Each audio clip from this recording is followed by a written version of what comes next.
إن الحمد لله نحمده ونستعينه ونستغفره ونعوذ بالله من شرور أنفسنا ومن سيئات أعمالنا. من يهده الله فلا مضل له ومن يضلل فلا هادي له، وأشهد أن لا إله إلا الله وحده لا شريك له، وأشهد أن محمدا عبده ورسوله. أما بعد، فأعوذ بالله من الشيطان الرجيم. بسم الله الرحمن الرحيم. يا أيها الناس أنتم الفقراء إلى الله والله هو الغني الحمید. سورت آغازشان برای اثبات توحید الله، میعاد، روز آخرت، صداقت قرآن و نبوت پیغمبر صلی الله علیه و سلم شروع شده بود. در مورد یکتاپرستی الله تبارک و تعالی دلایل قناعت بخش بر ما پیش کرده و آینده هم باقی در آیات ها هم الله تبارک و تعالی دیگه ما را دعوت میده به سوی تفکر و تعقل که ما الله تبارک و تعالی را بشناسیم که غیر از او مستحق عبادت دیگه کسی نیست. در ما قبل الله تبارک و تعالی عاجزی و کسانی را که مردم معبود میپنداشتند، حاجتها و مشکلات خود در وقت شدائد و تکلیف خود پیش میکردند، برای از وا الله عاجزی از وا را بیان کرد که وا اصلا شنیده نمیتونه، اگر بشنون اجابت کرده نمیتونم، یعنی مشکل حل کردن نمیتونه، بلکه مردمانی هستند که شما پرستش میکنی و واره حاجت روا میدانی، در حالی که در روز قیامت بر علیه خودتان شاهدی میده که ما بر از یاد دستور نداده بودیم و ما ادعای معبودیت نکرده بودیم، نگفته بودیم که ما مشکل کشا و حاجت رواستیم. مردم بودن که امی اولیاء و بزرگان نعوذ بالله از خود معبود جور کردن و در وقت شدائد و مشکلات برش آواز میده. از امو خاطر است که در روز قیامت یا مورد ملامتی قرار میگیرن این مردم که چرا یار پرستش کردن. در اینجا در حقیقت نتیجه ازی را بیان میکنه، یعنی جواب یک شبهه را میده. جواب شبهه است که وقتی قدر گپ است، الله چرا این قدر تاکید داره به این که تنها عبادت الله شوه؟ الله نعوذ بالله نیازمند به عبادت ماست؟ الله جواب میگه در اینجا که الله هیچ نیازی به عبادت نداره. هر قدر عبادت که انسان میکنه ای راه تکامل انسان است، راه قرب و نزدیکی انسان است به سوی الله تبارک و تعالی و مفاد و منفعتش پس برای خود انسان است. چرا؟ به خاطر که انسان فقیر است و الله غنی است. در دو صفت مکمل ثابت میکنه که همه چیزایی که غیر الله است فقیر است، محتاج است در وجود خود، در همه ارزش هایی که نصیب کرده الله برشان نصیب کرده. الله به هیچ کس ضرورت نداره. پیش برامو شما گفت که ذالکم الله ربکم له الملک، اینمی پروردگار است، موصوف به صفات پروردگار است که در اختیار ازی تمام ملکیت است، هیچ نیازی به کسی نداره. تشریح او را میکنه یا ایها الناس، ای مردم، انتم الفقراء، شماستی فقیرا، یعنی شما نیازمند هستی، محتاج هستی. الفقراء اینجا الف لام تعریف آورده، اشاره میکنه به کامل ترین فقیر. واقعا انسان مجموعه احتیاجات است. اگر انسان در وجود خود بیندیشه مکمل ضرورت ها و حاجت ها است. وجود انسان یک تیکه احتیاجات است. هر چیزی ما، هر عضو ما، هر حرکت ما ضرورت به این داره که نیرو الله تبارک و تعالی بده که حرکت بکنه. تمام اعضای ما وقتی متحرک میشه فعالیت و کار آغاز میکنه که الله برش انرژی بده. اگر الله نخواه هیچ چیز هم نمیتونه. پس وجود انسان مجموعه احتیاجات است. از او خاطر الله تبارک و تعالی میفرماید که شما فقراستی. اینجا خطاب تنها به انسان ها به می خاطر است که در تمام مخلوقات گل سری ثبت کیست؟ انسان است. وقتی انسان محتاج باشه دیگه مخلوقات احتیاجیش بالکل هویدا و آشکاراست. خود انسان بسیار محتاج است. حالا ما شما ببینیم هر لحظه به تنفس ضرورت داریم. اگر دیگه همه چیزا را یک طرف بکنیم تنها امیره که ما ضرورت به تنفس داریم، امیره در نظر بگیریم ما در یک شب و روز در یک ساعت در چقدر مقدار تنفس ضرورت داریم. اگر الله تبارک و تعالی امی ماشین بر ما نمیداد که ایره به بسیار آسانی بدون پرداختی عوض و بدون ازی که مشقت و محنت دیش بکشیم، خود به خود الله تبارک و تعالی اینطور عضو را بر ما داده که اینمی تنفس انجام میده و هیچ آگام نمیشیم. هم سخن میگیم هم تنفس اجراست، هم نان میخوریم هم تنفس اجراست، هم کار میکنیم هم تنفس در حالت جریان است. یعنی کلش نمایندگی از این میکنه. واقعا انسان اگر یک کمی فکر بکنه درک میکنه که انسان کیست و بعد از او کدام ذات است که اینی نیرو را برش داده و این ساختمان جسمی انسان به این سیستم برابر کرده که همه وظایف خود به خود اجرا میشه اتوماتیک. از این خاطر الله میگه که شما فقراست، والله هو الغنی الحمید. شما فقرا به کیست؟ الله، به دیگه کس محتاج نیستیم. احتیاجات دو قسم است، یکی احتیاجات وجود است، پیدا کردن است، یکی احتیاجات نیرو دادن است، یکی احتیاجات تاثیر گذاشتن است. این کلش الله تبارک و تعالی میکنه، کسی دیگری کرده نمیتونه. بله یکی احتیاجات اسباب است، یعنی اسباب نزدیک کردن، ترکیب دادن، این در قدرت انسانی هم است. الله تبارک و تعالی به انسان این قدرت داده، اما موجود کرده نمیتونه یک سبب، تاثیر انداختن نمیتونه در یک سبب و همچنان نیرو داده نمیتونه در یک سبب، تا که الله تبارک و تعالی نیرو نده. والله هو الغنی الحمید. الله تبارک و تعالی امی الله کامل غنی است، یعنی کامل بی نیاز است، هیچ نیازی به مخلوق نداره، نه در عبادتش، نه به یکی سرکشی میکنه طغیان میکنه، الله کدام ضرورتی نداره. الحمید. اگر انسان هیچ عبادت الله را نکنه، الله همونطور ستوده شده است، یعنی مستغنی است، به عبادت کسی نیاز نداره. مخلوقی وجود داره که مکمل عمر تا پایان عمر یک لحظه خلاف ورزی الله را نمیکنه، مکمل حمد و ثنای الله را میگه ملائکه است. پس از او خاطر انسان هر چی میکنه برای خود میکنه. از او خاطر الله بعد از او ایره دیگه خوب واضح میکنه، ای یشاء یذهبکم، اگر الله بخواه شما را میبره، یعنی ختم میکنه و یأتی بخلق جدید. الله اینطور مخلوقی نو میاره که او مکمل پابند باشه، شما واری عصیان و نافرمانی یاد نداشته باشه. الله قدرت داره، لیکن الله اونجا جنت و دوزخ پیدا کرده و برای از اینکه مستحق جنت کی باشه یا دوزخ کی باشه سند باید موجود باشه که کسی انتقاد نتونه، بهانه نتونه که به ما معلومات نداشتم. الله تبارک و تعالی این میدان دنیا را برای آزمایش اینمی گپ پیدا کرد که معلوم شود که کی سرکش است و کی اطاعت الله را کرده. وگرنه الله خو میتونه که کلی مخلوق طوری پیدا بکنه مؤمن باشه، هیچ نوع عصیان و گناه را انجام نده. پس معلوم شد که الله بی نیاز است، ضرورت با ما نداره. پس هرگاه الله امر به طاعت خود میکنه برای ما میکنه، یعنی شماست که در آینده به اینمی سرنوشت نیک و بد مبتلا میشه. از او خاطر از ابتدا باید آمادگی به این گپ بگیرده. و ما ذالک علی الله بعزیز. شما را از بین بردن، قوم دیگر را آوردن بالای الله تبارک و تعالی کدام سختی نداره، چرا همه امور الله فقط به امر کن تعلق داره و هر چیز پیدا میشه، مثل که ما را پیدا کرده. ولا تزر وازره وزر اخرى، نمیورداره وازره نفس گناهگار وزر اخرى باری گرنگ گناه دیگه نفس. وازره امو نفس میگه که از گناه گرنگ شده، سنگین شده، یعنی نفسی که از گناه سنگین شده نمیتونه بار گناه دیگه کس ورداره. این یکی از جمله قواعد عمومی است که در زمان جاهلیت هم و آلی هم یک تعداد مردم دیگر را گول میزنه، فریب میده، برش میگه بیا اینی کارا بکو گناه دگردن ما. این غلط گپ است. روزی فرا میرسه که حتی فرزند از مادر فرار میکنه. اگر مادر هر قدر فریاد میکنه که در موردی تو رنج کشیدیم، بیا اینمی گناه مرا تو وردار، بچه و فرزند برش نمی نشینه و از پیشش فرار میکنه. پس این تصورات و خیالات غلط است که این فریبکاری است که با مردم میشه. او مردم خیلی ساده است که میگه گناه مرا دیگه کس میورداره. و این تدعو مثقلتون، اگر دعوت داده شود مثقلتون به یک نفسی که گرانبار است، بارش گیننگ شده، الی حملها بسوی برداشتن گناه باری دیگه، لا یحمل منه شیء، ورداشتن نمی شود منه از اینمی بار شیء، هیچ چیزی هم هیچ چیزی از او بار گرنگ گناه دیگه ورداشتن نمیتونه.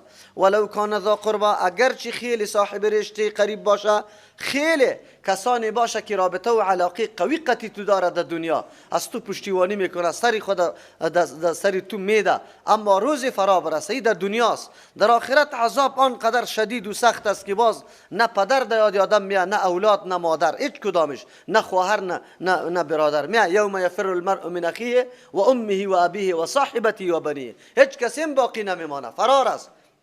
چرا؟ حالات بسیار دشوار است.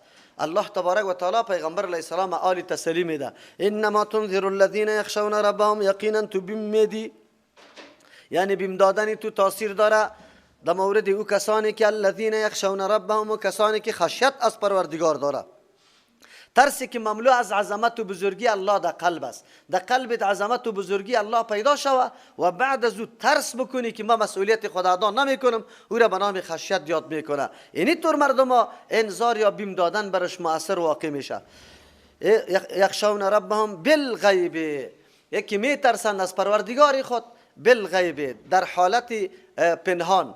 یعنی پیش روی مردم امی ترس ریایی نیست، از این نیست که مردم وجود داره، بلکه واقعا امی ترس نشأت از اخلاص کرده، از شناخت و معرفت الله تبارک و تعالی امی ترس پیدا شده. به هر کسی گپ نیست. و اقام الصلاة، نمایان میکنه امی ترسه که قایم میکنه، درست برابر انجام میده نمازه. و من تزکا، کسی که تقوا را پیشه میکنه، خدا پاک میکنه از هر نوع لوث و آلودگی، چی در عقیده، چی در عمل، چی در اخلاق. فانما یتزکا، یقینا خدا تقوا را پیشه میکنه، خدا پاک میکنه، لنفسه، برای منفعت و مفاد نفس خودش است. یعنی نتیجهش به خودش میرسه. اگر در عقیده پاکی حاصل شد، در عمل پاکی حاصل شد، در اخلاق پاکی حاصل شد، برای خود انسان است. خب بله، اگر جزا را در دنیا کسی نبینه یا مهم نیست. چرا؟ حتما بازگشت به سوی الله است. و الی الله المصیر، خاص به سوی الله تبارک و تعالی برگشته است. اگر کسی در دنیا مجازات نبینه، اینطور نگویه که البته مجازات نیست، این رحم الله است که برای تو موقع داده و زود تو را عذاب نداده. پشتی سر در آیت بر ما میاد که اگر الله کلگی را عذاب میداد، در هر گناهش میگرفت، در روی زمین جنبنده باقی نمیماند. پشتی سر آیت میاد. خو الله رحم و کرمش زیاد است، موقع میده، میدان میده برای بنده خود، به خاطری که عذر باقی نمانه. اونجا باز دلیل و حجت سرش خوب مکمل ثابت شود. آلی دهی ولا تزر وازرتون، دری از یک طرف اشاره به ایست که الله عادل است. اینطور نیست که گناه را یکی کرده لیکن بارش دیگه کس بکشه. ام در مجازات دادن عادل است و ام در ثواب دادن. کسی که عمل نیک انجام داده او ضایع نمیشه. الله تبارک و تعالی عادل است، به هر کس نتیجه عملش حتما پیش میکنه. از طرف دیگه این بر ما چیسته، این آیت بر ما این را نشان میده که بار گناه کسی دیگه کس در دوش خود گرفتن نمیتونه. این در صورتی است که دخیل نباشد در او گناه. اگر کسی بنیاد یک طریقی غلط کرده و بعد از او مردم امو طریقی غلط پیش میبره، اول کس برای در دختری خود مهری خیلی زیاد 5 لک شروع کرد و بعد از او مردم دیگه امی طریقه را پیش برد، این آدم در کل گناه های کل مردم شریک میشه. قابیل در گناه قتل تا روز قیامت که میشه شریک است. تکبر و حسد در گناه شیطان شریک است، چرا که اول بنیادش او گذاشته. اگر کسی اساس گذار یک امر غلط میشه، بس بعد از او که هر قدر عمل سرش میشه، این دخیل از قطش الله تبارک و تعالی گناه از او رم برش میرس بدون از اینکه از گناه از او کاسته شود، چون که این دخیل است. یا است که تو در یک کاری گناه تشویق کرده ای مردم، سهم گرفته به ترغیب دادن، مثل که آلی در بدعت ها مردم دیگر چی میکنه؟ ترغیب میده و او را جرأت میده یا طعنه میده که سبب از این میشه که او بدعت احیا و زنده بکنه. اینطوری مدیرای شیطان خیلی زیاد است. با تاسف گاهی هم نمیه برای غمخوری تو اولاد یتیم از پیشت باقی مانده، با ولی و وارثی از این نمیگه که امیا یتیم است، امی کارا را شما نکنین. نه نه نه، از ملا گرفته تا آجیره، فقط چشم دوخته به خاطر از اینکه چه رقم لقمه براشان پیدا میشه. این مردما در این بدعت ها مکمل شریک است. الله براشان بار گناه را سرش مانده را ایسته. دیگه درس در این آیت برای ما دیگه هم داده میشه، ولا تزر وازره وزر اخرى. بعضی اوقات مردم بهانه میکنه، ما چی میکردم؟ عالم دنیای سود شده، من مجبور بودم سود بخورم. یا میگه هیچ دفتر و دیوان بدون رشوت پیش نمیره، مجبور استم رشوت بدم. یا میگه که وای دختری ما که بی حجاب است و کلی مردم هم اینطور است. یعنی کارا شده رویسته، نعوذ بالله. فساد و ما حول محیط بهانه شده نمیتونه برای از اینکه انسان گناه بکنه، مثل محیط خدا بسازه. این برای آدم دلیل شده نمیتونه که ما به خاطر گناه کردم که کلی مردم همی گناه را میکرد. قرآن میگه ولا تزر وازره وزر اخرى. هر کس کاری غلط انجام میده حسابش خودش میده. تو باید انجام ندی، تو باید مراقب باشی، تو باید بیدار شوی. و آیت برای ما و شما ایرم نتیجه زیرم میده که ما چطور آمادگی بگیریم، چی باید بکنیم. اینم اینجاست که زندگی انسانی مکمل مبارزه است با تمام آلودگی ها. اگر ماحول و محیط هر قدر فاسد شده باشه، تو باید راه حق چی بکنی؟ بپیمایی. طور نباشه که والا نه مردم هم اینطور میکنه، مردم بدعت میکنه من بدعت میکنم. نه، اینطور نیست. مؤمن مسئول است، الله در موردش سوال میکنه. دلیل انبیاء علیهم السلام که آمد محیط مکمل فاسد بود، لیکن پیغمبران راه و خط علیحده انتخاب کردند و مبارزات کردن، تکلیف دیدن، رنج دیدن. تم بعد اگر راه پیغمبر میپیمایی، اینمی قسم راه را پیش ببر. امی آیت ما و شما را امی درس بر ما میده. یعنی ما نمیتونیم گفته که والا مردمی کار میکرد ما میکنیم. ما چطور کنیم؟ والا فاتیاگیری اینطور رواج شده، توی در هتل اینطور سازنده آوردن اینطور رواج شده. به نزد الله جواب میگی طور نیست که مردم کدام کار میکنه او تو بگوی کیام بر ما مبرر باشه، یعنی دلیل و حجت برای انجام عملی غلط هم باشه. قرآن کریم یک نکته دیگر را در اینجا بیان کرد که نصیحت کی تاثیر داره؟ تا وقتی که آمادگی از جانب مقابل نباشه نصیحت تاثیر نداره. انبیاء اولیاء اگر کلشان تقریرا بکنه، خود تا وقتی که در تو طلب حق نباشه، در تو آمادگی نباشه، هیچ کارگر نمیشه. پشت سر آیاتا بسیار خوب تشریح میشه. چرا؟ اگر بارانا صدها روز بباره ولی زمین شور است، تلخ است، نمکزار است، گاهی هم بوته و گل دو نمیروید تا که قابلیت زمین موجود نباشه. معلوم شد انسانی از قرآن یا از حقایقی که در وحی آمده وقتی انسان بهره میگیره که خود آماده از او بسازه، لا اقل خود محتاج از او بدانه، به او وقت بده. و کسانی که در نعوذ بالله مرکب غروری خود سوار هستند و میگه ما مسلمان هستیم اما با کتاب الله هیچ رابطه نداره، هیچ فکر نمیکنه که ما به قرآن ضرورت دارم یا نه. به او طور مردم هیچ کدام قرآن هم تاثیر نداره. قرآن مؤثر است ولی او نمیخواد که تاثیر بکنه. آفتاب چقدر روشنی و چقدر حرارت داره، اما در سموچ غار کی اون نوری آفتاب روشنی برش برسه؟ چرا؟ به خاطری که پرده وجود داره. قرآن امیگه پارا میگه.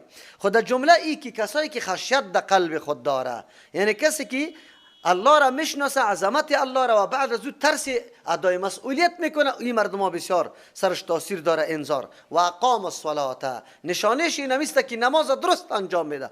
اتو نمیکنه که نعوذ بالله بیگار واره باشه، محض وضو بکنه بیا همینطور در 2 دقیقه مکمل نماز مکمل کرده باشه. نه، احساس میکنه که من بنده الله هستم و امر الله متوجه است، من باید چی رقم بندگی الله را بکنم، نماز با کدام دستور و کیفیت بخوانم. اونو وقت انسان در قلبش خشیت است و انذار برش مفید است. و من تزکا فانما یتزکا لنفسه، بازم مضمون است. هر کسی که تقوا پیشه میکنه خود از آلودگی ها پاک میکنه. کسی را میندار نسازه که من اینطور کردم، برای خود کرده. یک تعداد برادرای ما که موحد شده، خب عقیده صحیح داره، احسان سر ما میگذاره که ما موحد هستیم، برای ما دیگه خب قدر و تعظیم ما را بکن. نه، تو خوش شو که الحمدلله این عقیده برای تو نصیب شده، شکرگزاری الله را بکن، احسان سر ما نگذار. اینی شکرگزاری الله را بکن که بله عقیده درست برای من نصیب شده. و الی الله المصیر، خاص به سوی پروردگار بازگشت است. و ما یستوی الاعمی والبصیر. چقدر زیبا تعریف ایمان و کفر، چقدر زیبا تعریف مؤمن، موحد و کافر. از آثار و از آن چیزی که انسان بالکل مشاهده میکنه، میشناسه که ایمان چیست و شرک و کفر چیست. قرآن در 4 جمله 4 قسم تشبیهات برای ما پیش میکنه و مکمل مجسم میکنه در پیش روی ما. ایمان نور است و شرک و کفر تاریکی است. نور منشأ حیات است، نور سبب حرکت انسان است. روشنی نباشه تو حرکت نمیکنی. نور انرژی افزاست، انرژی داده رایسته. نور اونموسته که تمام جهانبینی وسیع برات پیدا میشه، همه چیز حقایق برات روشن میشه. قدرت الله تبارک و تعالی است. زمانی که در قلب انسان نور ایمان میایه، جهانبینی خیلی وسیع میشه. کسی که مؤمن مخلص است تنگ نظر نیست، متعصب نیست، معاند نیست، ضد باز نیست. الله قلبش وسیع میکنه، انشراح برش پیدا میشه. او یک تیکت دلایل برش پیش میشه، در قلبش همینطور دلایل میایه که هیچ پرسان نکو. کس وقتی نور ایمان در تو آمد، آلی محرک هستی، آلی تلاش میکنی که این نور در دیگرها برسه، دیگه مردم هم در راه حق بیایه. از همون خاطر تو آرام نمی نشینی. نور تو را در حرکت میاره، نور تو را انرژی میده. هر جای در هر مقام همینطور مرد دواره استاد میشی. ایمان اونمو نوری است که تو دیگه از کسی خوف و خطر نداری، بالکل استاد میشی، مقاومت میکنی. یک نفر میباشه در یک مجموعه بزرگی کلگی مخالفش است، سعی میکنی که بالکل دلیل خود همینطور آشکارا اعلان میکنه. اینی نور ایمان است. نور ایمان که وقتی در قلب مؤمن بتابه، اینی حرکت ها را، اینی عکس العمل ها را پیدا میکنه. لیکن تاریکی چیست؟ شرک و کفر تاریکی است، ظلمت است. چرا؟ خاموشی را میاره، رکود میاره، سکون میاره، تو حرکت کرده نمیتونی. یکی. دوم نعوذ بالله جهان بینی خیلی تنگ، از چهار دیواری دیگه فکر دو طرف بیرون نمیشه. مؤمن است که میگه نه این جهان نیست، جهان دیگری هم است. از این جهان کده پهناور، از این جهان کده جاودان. تنها این نعمتای مادی که ما روزمره میبینیم که روزگذر است، این نعمتا نیست. نعمتای دیگری خیلی جاودان ما داریم. این عذابا و تکلیفا و مصیبتا نیست، عذابا و تکلیفا و مصیبتای دیگه هم است. این توسط نور ایمان معلوم میشه. کسایی که پرده های شرک و بدعت نعوذ بالله از جهالت سرش آمده و گاهی هم را دیده نمیتونه، او نابیناست نعوذ بالله. قرآن عالی تشریح میکنه. بعد از این تشریح اگر انسان فرق نتونه در بین شرک و کفر و ایمان و مؤمن و موحد و مشرک، دیگه ای خودش اصلا نعوذ بالله نمیخواه که فرق بکنه. الله میفرما و ما یستوی الاعمی والبصیر، نیست برابر کسی که کور است و او کسی که بینا است. بینا و کور با آمردو برابر نیست. چرا؟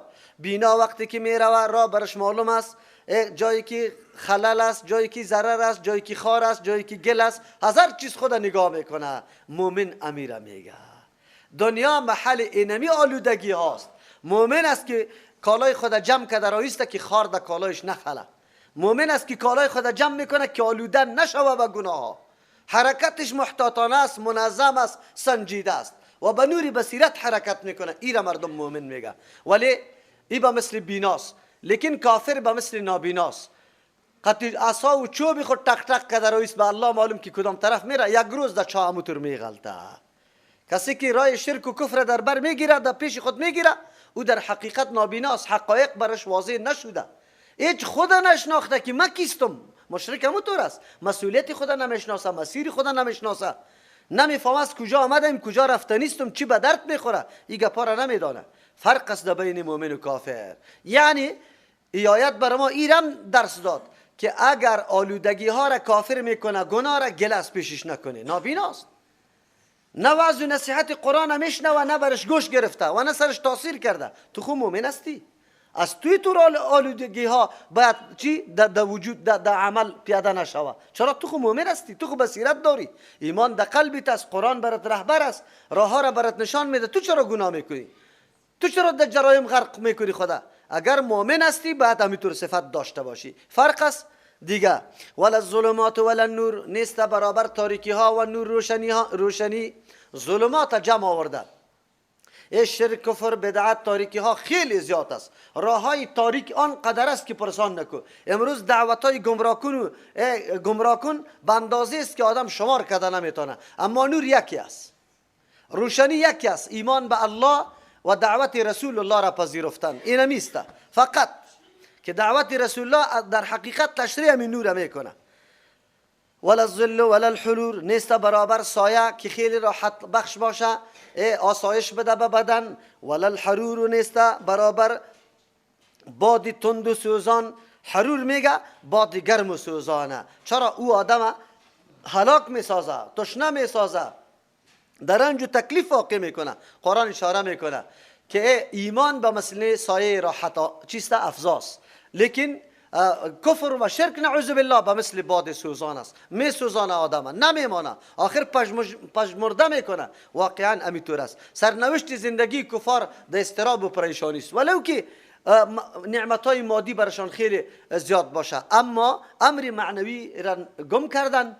از زندگی خود هیچ لذت نمیبرن، هیچ نمیفهمن که چرا ما اینطور هستیم. از همین خاطر سر زندگیشان در اضطراب و پریشانی تیر میشه. مؤمن اگرچه نعمتهای مادیش فراوان نمیباشه، ولی الله قلبش خوش کرده، قلبش وسعت داده، روشن میباشه.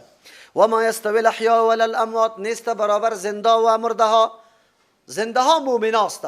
چرا؟ به خاطری که تمامی حواسشان کار میکنه، حرکت میکنه، خدمت میکنه. شب و روز در تلاش اینه میگه پاسته که ما چی کنیم، کدام خدمت انجام بدیم، ادای مسئولیت خود میکنه.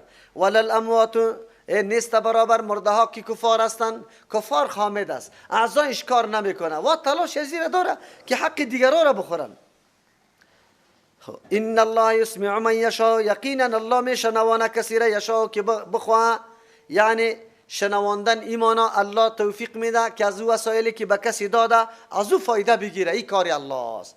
وگرنه کفار خو همو وسایل داره، امی وسایلی که قطعش ایمان قبول کنه و عمل صالح انجام بده وجود موجود است، خو لیکن وان نخواستن خدا در کوچه حسن چپ زدن. و ما انت بمسمع من فی القبور، نیستی توی پیغمبر علیه السلام شنونده آن کسی که در قبر هاست. موضوعش تیر کرده بودم، کسی که در قبر است تو شنونده نمیتونی که گپی تا بپذیره سریزو عمل بکنه، هیچ تاثیری نداره. کفار به منزله علمی مرده هاست که هیچ فایده ورداشته نمیتونه.